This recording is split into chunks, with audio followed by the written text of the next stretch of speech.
Sebagai makhluk sosial, kita tidak mungkin bisa lepas dari kesalahan di saat kita berinteraksi dengan seseorang. Dan tentunya kita harus meminta maaf kepada orang yang bersangkutan. Namun, terkadang jenis kesalahan yang pernah kita lakukan atau kedoliman yang pernah kita lakukan kepada seseorang itu terlalu berat. Sehingga kita sendiri merasa tidak mungkin saya ungkap, tidak mungkin saya jujur, tidak mungkin saya jelaskan apa kesalahan saya. Kalau saya jelaskan nanti resikonya akan bahaya bagi saya. Nah ini teman-teman ya, terkadang yang menjadi persoalannya adalah lalu dikarenakan merasa takut terjadi apa-apa pada dirinya, akhirnya kita ini meminta maaf dengan cara global. Gimana minta maaf cara global itu teman-teman? Yaitu mohon maaf saya ya. Nah ini biasanya ini sering terjadi ketika selesai sholat id. Biasanya di masyarakat itu ada sebuah tradisi saling minta maaf dan saling memaafkan, yang istilah kampung kami disebut halal bihalal, yaitu tetangga atau kita datang ke rumah tetangga lalu kita minta maaf, mohon maaf ya, lalu tetangga bilang ya saya juga minta maaf, kita kosong-kosong sekarang ya, ya bu, ya pak. Nah ini teman-teman ya, ini biasanya padahal andaikan kita atau orang lain itu tahu jenis kesalahan kita, kok rasanya tidak mungkin dimaafkan. Contoh, ada orang yang kehilangan sapi 8 ekor ini, jadi 8 ekor sapinya hilang teman-teman. Kemudian setelah hari raya datanglah seseorang minta maaf, mohon maaf ya pak atas semua kesalahan saya. Lalu orang itu bilang, ya saya sudah maafkan dan saya juga minta maaf ya pak. Ya pak, kita sekarang kosong-kosong ya. Nah ini jadi apa ya, orang yang kehilangan sapi tadi 8 ekor itu, dia memaafkan orang ini. Kebetulan orang ini teman ya, yang mencuri sapinya 8 ekor tadi, kebetulan orang yang punya sapi itu memaafkan karena tidak tahu bahwa dia pencurinya teman. Coba secara akal aja ya, andaikan orang ini tahu bahwa dia yang sebenarnya mencuri sapinya 8 ekor itu, kira-kira menurut sampean semua apakah mungkin dimaafkan secara percuma atau dia justru akan menuntut teman-teman? Oleh sebab itulah kita perlu membahas masalah ini. Dalam artian kita bahas apakah sudah cukup meminta maaf dengan cara global tanpa menyebut jenis kesalahan kita. Dalam masalah ini ulama sebenarnya sudah membahas dari sejak dahulu. Contoh di dalam kitab Buyatul Mustarsyidin, di sini dijelaskan teman-teman ya, bahwasanya taubat itu memiliki 3 syarat. Apabila berhubungan dengan Allah Subhanahu wa taala, taubat itu punya 3 syarat yang kita sebut dengan taubatan nasuha.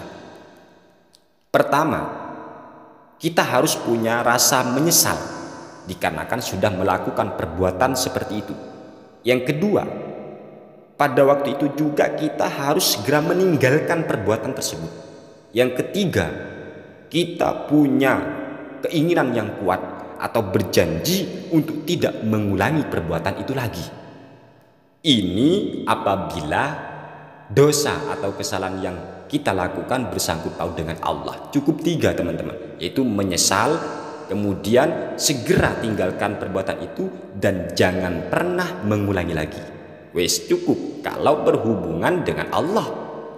Namun untuk jenis kesalahan yang bersangkut paut dengan sesama, apabila kesalahan yang kita lakukan ternyata berupa harta benda, contoh sapi tadi, maka kita harus mengembalikan sapi itu teman, atau diganti itu harus, nggak cukup minta maaf, nggak cukup gitu.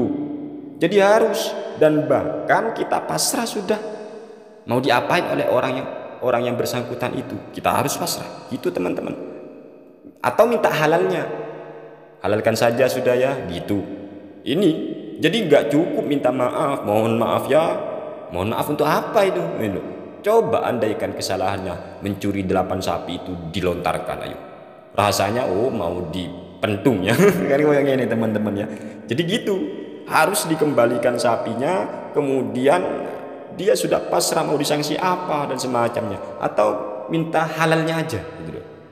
Jika tidak mungkin untuk jujur bahwa dia yang mencuri sapinya atau dia yang berzina dengan istrinya, gak mungkin untuk diungkapkan. Dikarenakan kalau dia jujur maka bahaya bagi dirinya, maka sudah gak usah jujur wis. Minta maaf secara global itu aja wis. Tetapi resikonya tadi, kalau sekiranya membahayakan diri kita, jangan jujur teman-teman ya, jangan jujur. Sudahlah, gak usah diungkapkan apa jenisnya. Namun resikonya adalah kelak kita akan menanggung dosa itu di akhirat. Dan orang yang kita dolimi tadi punya hak untuk menuntut kita kelak di hadapan Allah Subhanahu wa Ta'ala.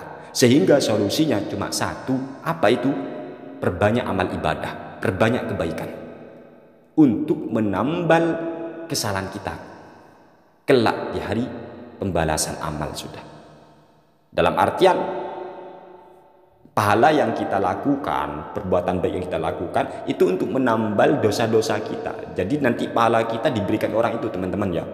Artinya apa? Gak cukup minta maaf seperti itu tanpa menyebut apa kesalahan yang pernah kita lakukan. Gak cukup ya.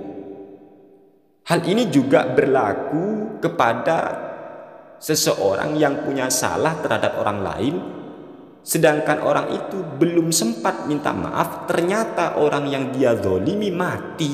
Nah ini, maka cara minta maafnya apa? Sudah gak ada kesempatan minta maaf, gak ada wis teman-teman ya. Dia kelak yang kita pernah dolimi, padahal dia sudah mati, dia punya hak menuntut kita kelak di akhirat.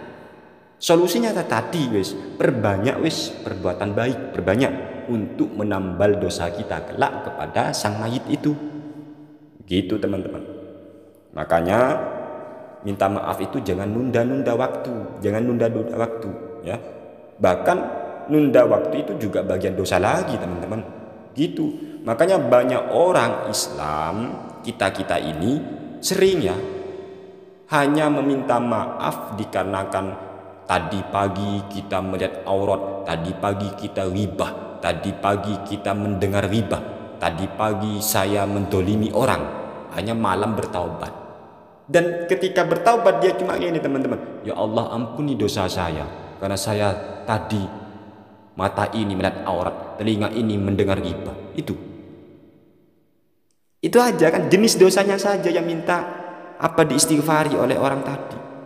Padahal teman-teman ya, jika tadi pagi dosanya sedangkan kita beristighfar kepada Allah malam, maka ini masuk kategori menunda taubat atau menunda minta maaf. Dan menunda taubat ini juga bagian dosa yang perlu kita harus istighfari juga teman-teman.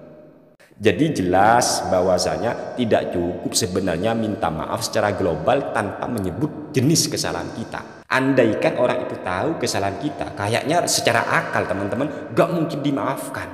Bayangkan ya, seseorang mencuri mobil sampean teman-teman ya. Mobil sampean itu punya 10 mobil, lalu dicuri oleh satu orang itu. 10 mobilnya dicuri semua. Moro-moro habis lebaran orang itu datang dan minta maaf ke sampean, maafkan saya ya atas semua kesalahan saya. Akhirnya sampean bilang, ya saya maafkan, saya juga minta maaf ya. Iya, saya yakin sampean memaafkan orang ini dikarenakan sampean gak tahu teman-teman ya, gak tahu bahwa dia pencuri mobil sampean. Andaikan sampean tahu, oh kayaknya mau dibentung ya. Kan ini teman-teman ya. Makanya gak cukup minta maaf secara global sebenarnya, gitu loh. Gak cukup. Ini keterangan dari para ulama teman-teman dalam kitab Bughyatul Mustarsyidin, begitu juga dalam kitab Ihya Ulumuddin karya Imam Al-Ghazali. Jadi solusinya tadi cuma ya, kalau kita takut jujur, solusinya itu perbanyak amal ibadah, perbanyak amal kebaikan. Nanti pahala itu akan kita berikan kepada orang tadi untuk menambal dosa kita. Semoga bermanfaat teman-teman, semoga bermanfaat. Amin ya rabbal alamin.